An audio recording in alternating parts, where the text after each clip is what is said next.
اللہ رب العزت نے حضور اکرم صلی اللہ علیہ وسلم کو ایک دعا ایسی بتائی کہ اگر کوئی آدمی یہ چاہے کہ اس کے پاس اللہ علم کی دولت اسے نہایت وسیع عطا فرمائے اور وہ دنیا کے اندر عزت حاصل کرے، کیونکہ علم جو ہے وہ انسان کو عزت دلاتا ہے، تو یہ آیت کریمہ بہت ہی مجرب ہے اور اللہ کی طرف سے انعام ہے اس امت پر۔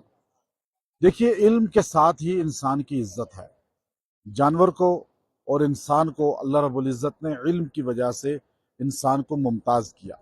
آدم علیہ السلام کی جو فضیلت قرآن میں اللہ نے بیان فرمائی ہے کہ جب فرشتوں نے کہا یا اللہ آپ آدم کو کیوں پیدا کر رہے ہیں، انسان دنیا میں آ کر ظلم و ستم کرے گا، خون بہائے گا اور خون سے یہ زمین رنگین کرے گا، اللہ نے فرمایا جو میں جانتا ہوں وہ تو نہیں جانتا۔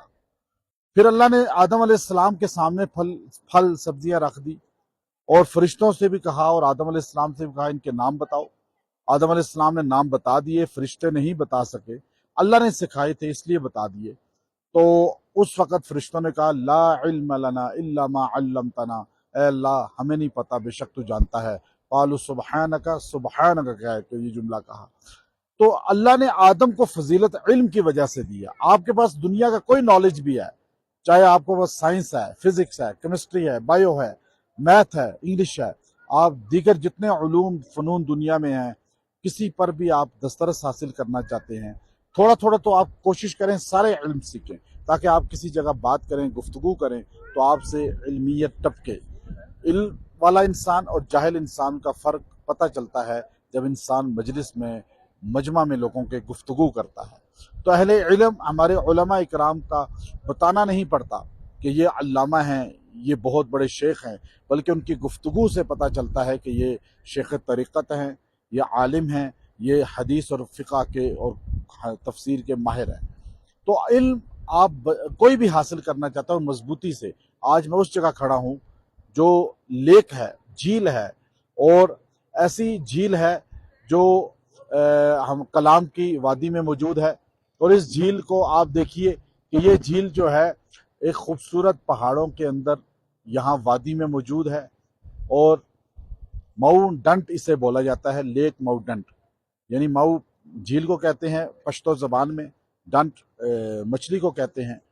تو یہ لیک ہے مئو ڈنٹ کے نام سے، پشتو کا لفظ ہے یہ، اور یہ اتنی خوبصورت پاکستان کے اندر اللہ نے ویو رکھے ہیں، لیکن کاش اس ملک کے جو حکمران ہیں وہ یہاں ٹورزم کو فروغ دیں تو اس ملک کی اکانومی بے انتہا مضبوط ہو سکتی ہے۔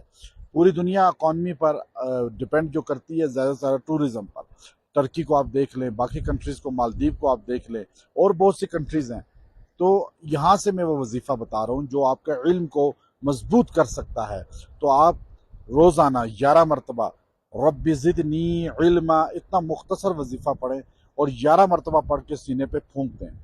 آپ کوئی بھی ہیں، مرد عورت بچے بوڑھے، اللہ آپ کو علم ایسا عطا فرمائے گا، کسی مجمع میں ہوں گے آپ انشاءاللہ مار نہیں کھائیں گے، آپ پیچھے نہیں رہیں گے، آپ کو گفتگو یاد بھی رہے گی اور موقع محل کے مطابق آپ گفتگو کریں گے۔